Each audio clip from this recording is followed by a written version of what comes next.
বছর থেকে আমাদের যে শঙ্কুতলা ঘাট, তার পাশে মথুরাপুর পাঠানপাড়া, পাশে বাঁধ, নদীর অবস্থা খুব খারাপ। এর আগে ইরিগেশন স্টাফ এসে মাপজোক করে গিয়েছিলেন, এখনো অবধি কিন্তু কাজকর্ম হয়নি। আর যথাযথ সময় যদি কাজকর্ম না হয় তো পুরো গ্রাম বন্যাতে ভেসে যাবে, পুরো মথুরাপুর। তার জন্য আমরা অনুরোধ করছি গ্রামবাসীরা সবাই যাতে বন্যার আগে কাজটা হয়। বাঁধ কি ভেঙে যেতে পারে? হ্যাঁ, বাঁধ ভেঙে যেতে পারে। এবারও ভাঙন শুরু হয়ে গেছে? হ্যাঁ, ভাঙন শুরু হয়ে গেছে, যেখানে সেখানে চাপ পড়ছে। তো কদিন ধরে হচ্ছে? এই মোটামুটি আপনার 15 দিন থেকে জল যে ঢোল নেমেছে, ঢোল নামার পরে পরে চাপ পড়তে শুরু হয়েছে। কতটা এলাকা ভেঙেছে এখনো পর্যন্ত? এখন মোটামুটি যেটা যে শঙ্কুতলা ঘাট আছে তার মোটামুটি 600-700 মিটারের মতো কেটে গেছে। হ্যাঁ, কাটছে, চাপ পড়ছে, অলরেডি কাটছে, কেটে গেছে, আবার কাটছে। আর বন্যার আগে যদি কাজ না হয় তো পুরো মথুরাপুর ভেসে যাবো আমরা। কেন কাজ হচ্ছে না, কি মনে করছেন? সেটা উপরের ব্যাপার, কি জন্য কাজ হচ্ছে না। মাপজোক তো হয়েছিল নাকি? হ্যাঁ, মাপজোক হয়েছিল, আমরা সবাই নিয়ে বলেছিলাম অফিসারদেরকে দিয়ে সময় মতো কাজ করিয়ে দেন। কোথাও কি অবহেলা করছে প্রশাসন? সে তো এখন অবধি তো অবহেলার মতনই বয়ে যাচ্ছে। কোনো কি ভয়ের মধ্যে আছেন আপনারা? হ্যাঁ, ভয়ের মধ্যে আছে। বাঁধ কাটতে গেলে পুরো পাড়া ডুবে যাবে, বাড়ি ঘর আমরা সব নিয়ে যাবো কোথায়? আমাদের তার কোনো ব্যবস্থা নেই। কি চাইছেন আপনারা? আমরা চাইছি যথাযথ সময়ে কাজ হোক বন্যার আগে, আর কাজ না হতে গেলে পুরো গ্রাম ডুবে যাবে। যদি কাজ না হয় কিছু কি করবেন আপনারা? আন্দোলন করব, রাস্তায় নামবো, রাস্তা জাম করব বাঁচাবার জন্য। বহু মাত্রায় আন্দোলন করবো, যত তাড়াতাড়ি হোক কাজটা। আপনার নামটা বলুন। আমার নাম শেখ সেনাউল হক। যা প্রসিজার গোটা সমাজ শেষ হয়ে যাবে। গোটা মালদারি কি সমস্যা হচ্ছে? সমস্যা গঙ্গা ভাঙন হচ্ছে এটা কোন জায়গা এটা? এই মথুরাপুর শঙ্করতলা ঘাট। আচ্ছা, কতটা এলাকা জুড়ে ভাঙন হচ্ছে? মোটামুটি ঘাট থেকে শুরু করে নিচু 800 700-800 ফিট এরিয়া হবে। 700-800 ফিট। কদিন ধরে চলছে এই ভাঙন? এই সামনে বছর গত বন্যার সময়। এবছর কি ভাঙন হয়েছে? হ্যাঁ, এখন কি বলছি, এখন তো হালকা হয়েছে, এখন জল উঠে তবে না হবে। 1 বছরের যে নদী ছিল ওখানে চলে আসলে এখন একদম। কি আশঙ্কা করছেন আপনারা? ভয়ের আশঙ্কা আছে, গ্রাম কাটতে পারে, পুরো মথুরাপুর কাটতে পারে। আপনি বলেন। হ্যাঁ, ওই রকম ব্যাপার, কি গ্রামের ব্যাপার? তো সমস্যা আছে, গ্রাম কেটে যাবে, মানুষ যাবে কোথায়? বাঁধ কেটে যাবে। আচ্ছা, নদী থেকে বাঁধের দূরত্ব কত আছে? 250 ফিট এরকম, 250 ফিট হবে। 250। আর তারপরে গ্রাম কত দূর ওখান থেকে? গ্রামটা বাঁধের পাশে গ্রাম, পাশে তো গ্রাম। বাঁধের পাশের থেকে গ্রাম শুরু।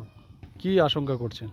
আশঙ্কা করছি যাতে আমরা বাঁধ যদি কেটে যায় তো গোটা সমাজটা ছাড়খাড় হয়ে যাবে। আচ্ছা, কোনো কাজ কি হয়েছে?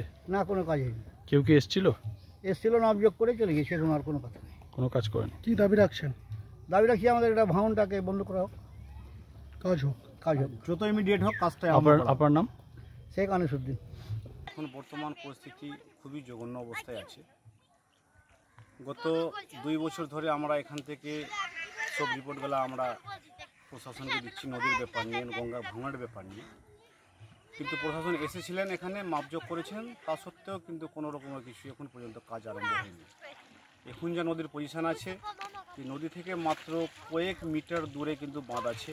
আমি এর আগে কয়েকটা ভিডিও বানিয়েছিলাম এবং আবার একটা ভিডিওতে বলছি যে যতই তাড়াতাড়ি হোক এই নদীর ব্যাপারে কিন্তু দেখা হোক, না হলে রিসেন্টলি কিন্তু এই বন্যাটা আসছে, আর আসতে গেলে বাঁধটা ভেঙে যাবে, 100% ভেঙে যাবে এবং কোনো সমাজই বাঁচবে না। মথুরাপুর অঞ্চল বলে না, শুধু পার্শ্ববর্তী মানিকচক অঞ্চল আছে, মথুরাপুর আছেন, নাজিরপুর আছেন, খয়েরতলা আছেন, নূরপুর আছেন, সমস্তকে কিন্তু একদিন আফসোস করতে হবে যে আমি এই কাজটা আগে থেকে কেন হয়নি। এত ভয়াবহ পরিস্থিতির পরও কেন কাজ হচ্ছে না, কি মনে করছেন? ইনার আগে মাপজোক করে গেছেন, তা সত্ত্বেও কিন্তু কাজের কোনো অ্যাক্টিভিটি নাই এবং কাজ করার আপনারা জানিয়েছিলেন প্রশাসনকে? আমরা তো অবশ্যই জানিয়েছি প্রশাসনকে, প্রশাসন জেনেছেন, এসেছেন, মাপজোকও করেছেন। কাজ হচ্ছে না। কি মনে করছেন কেন কাজ হচ্ছে না? সেটা কি জন্য হচ্ছে না সেটা তো আমরা গ্রামের পাবলিক তো বলতে পারবো না। যে নেতা নেতৃত্বের মধ্যে আছেন, এই সেচ দপ্তরের মধ্যে আছেন, ওনারাই বলতে পারেন বিশেষভাবে যে কেন কাজটা হচ্ছে না আর কাজ না করার কারণটা কী আছে। কতটা অংশ ভেঙেছে এই কয়েকদিনে?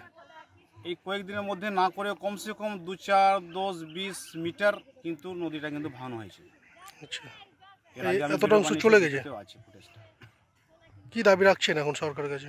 যত তাড়াতাড়ি হোক, এটা সেন্ট্রাল আন্ডারে হোক বা রাজ্যের আন্ডারে হোক, জিনার আন্ডারে আছে, যত তাড়াতাড়ি পারেন এই নদীটাকে ঠিক করান। এখানে যেভাবে হোক গঙ্গাটাকে থামা হোক এবং রিপেয়ারিং করা হোক, যেভাবে হোক তাড়াতাড়ি করা হোক। এটা আমাদের সমস্ত গ্রামবাসীদের দিক থেকে আমাদের এটা অনুরোধ থাকলো এবং রিকোয়েস্ট থাকলো। এটা কোন নদী? এটা মানিকচক ফ্লোহর নদী, মথুরাপুর ফ্লোহর নদী। কি নাম আপনার? আমার নাম গোলাম মুস্তাফা শেখ।